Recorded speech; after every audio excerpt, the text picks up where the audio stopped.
ఈ ఫోటోలో కనిపిస్తున్న వ్యక్తి 11 రోజుల పాటు నిద్రపోకుండా ఉండడంలో రికార్డ్ క్రియేట్ చేశాడు. కానీ ఇతను ఈ రికార్డ్ క్రియేట్ చేసేటప్పుడు ఎన్ని ఇబ్బందులు ఫేస్ చేశాడో తెలుసా? ఇతను కాలిఫోర్నియాకి చెందిన ర్యాండీ గార్డినర్. ఈ రికార్డ్ చేసేటప్పుడు ఇతని వయసు 17 సంవత్సరాలు. ఇతను ఈ ఎక్స్పెరిమెంట్ని స్టార్ట్ చేసిన 3 రోజుల వరకు ఇతనికి ఏమీ కాలేదు.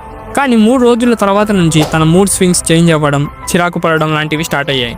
5 రోజులు గడిచాక ఇతను చదవడం మరియు సింపుల్ మ్యాథ్స్ ప్రాబ్లమ్ సాల్వ్ చేయడం కూడా మర్చిపోయాడు.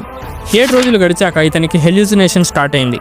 ఇతను తన హెల్యూసినేషన్లో ఏమనుకున్నాడంటే ర్యాండీ తనను తానే ఒక ఫేమస్ ఫుట్బాల్ ప్లేయర్గా ఊహించుకున్నాడు. ఆ ఊహ ఎంత బాగుందో.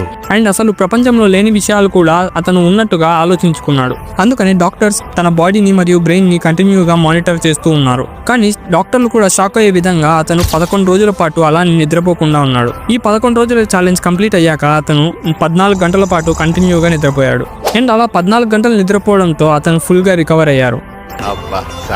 అండ్ ఆ 14 గంటలు రెస్ట్ తీసుకున్న తర్వాత అతనికి ఏ ప్రాబ్లం లేదు. ర్యాండీ రికార్డ్ ని బ్రేక్ చేద్దామని చాలా మంది ట్రై చేశారు. కానీ వాళ్ళు ట్రై చేసిన ప్రతిసారి ఓడిపోయారు. ర్యాండీ క్రియేట్ చేసిన రికార్డ్ గురించి మీరేమనుకుంటున్నారో కామెంట్ చేసి చెప్పండి.